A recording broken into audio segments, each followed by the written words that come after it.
النظرية العلمية تشير علاقة النظرية بالتجربة إلى إشكالات يتمثل أهمها في تحديد المعيار الذي ينبغي تتبعه لاستيعاب العالم، حيث نجد عددا من الفلاسفة والمفكرين يرون أن المعرفة يجب أن تستلخص من الواقع، وذلك بالاعتماد على التجربة والحواس، وآخرون يعتبرون أن العقل قادر على فهم منهج العالم والإلمام بأسراره وخباياه، وذلك عن طريق التأمل النظري، لأن العقل يمتلك أفكارا فطرية تمكنه من فهم كل ما هو موجود، غير أن هذا الاختلاف بين التصورين يشير إلى نوعين من البحث، الأول عقلاني والآخر بحث تجريبي.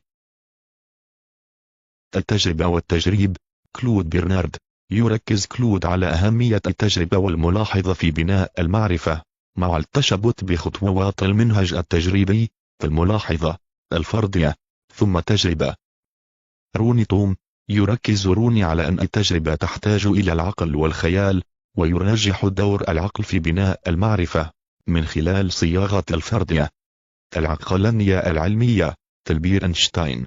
يرجح أينشتاين الأهمية الكبيرة ومصدر المعرفة العلمية هو العقل، وذلك لأنه مصدر الأفكار، وتبقي التجربة بمثابة مساعد يقوم باثبات صدق النظرية. غاستون باشلر. يعتبر غاستون أن تكامل العقل والتجربة أساس المعرفة العلمية. العقل ينتج أفكارا وتصورات، بينما تقوم التجربة باستخلاص المعطيات. معايير علمية النظرية العلمية. بيير تويليا.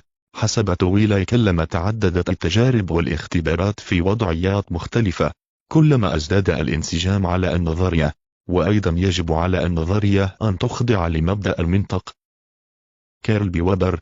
يعتبر كارل أن النظرية العلمية يجب أن تخضع لمعيار التكتيب أو قابلية التفنيد، وذلك باستخلاص افتراضات تبين مجال النقص في النظرية،